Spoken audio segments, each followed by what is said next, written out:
வணக்கம். நிகழ்ச்சி மூலமாக உங்களை சந்திப்பதில் பெரும் மகிழ்ச்சி அடைகிறேன். வாழ்க்கையில் வெற்றி பயன் நோக்கி பயணம் செய்து கொண்டீர்கள்.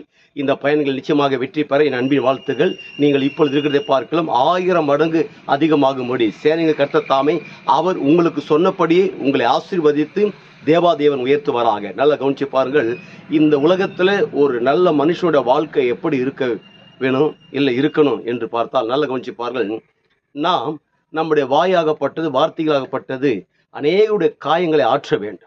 இந்த உலகத்தில் அதற்காகத்தான் தேவன் நம்மளை கடவுள் நிற்க வைத்திருக்கிறார். நல்ல ஒரு தொழில், நல்ல வேலை, நல்ல வியாபாரங்கள், நல்ல ஊழியங்கள், இன்னும் பல காரியங்கள் இதெல்லாம் எடுத்து பயன்படுத்தி மற்றவருடைய காயங்களை ஆற்றும்படியாகத்தான். ஆனால் மற்றவர்களை காயப்படுத்தும்படியாக அல்ல.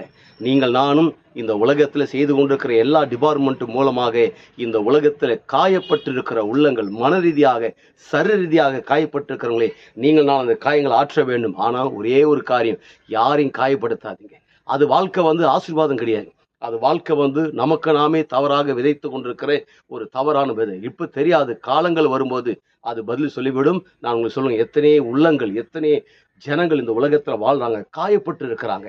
அவருடைய காயத்தெல்லாம் ஆற்ற வேண்டும். மன ரீதியாக காயப்பட்டு இருக்கிறாங்க, சரீதியாக காயப்பட்டிருக்காங்க. அத்தனை காயங்களுக்கும் நம்மை தான் மருந்தாக வைத்திருக்கிறோம். ஏனால் ஒட்டுமொத்த உலகத்தில் இருக்கிற ஜனங்கள் எல்லாரும் காயப்பட்டு இருக்கிறவர்களுக்கு காயப்பட்ட ஆண்ட இயேசு கிறிஸ்துடைய காயங்களாலே, அவருடைய தழும்புகளாலே இன்னைக்கு எல்லாரும் குணமடைஞ்சிருக்கிறாங்க. நீங்கள் நானும் யாரையும் காயப்படுத்தாதீங்க.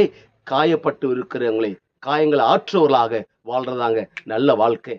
அந்த வாழ்க்கை வாழ்ந்து பாருங்க.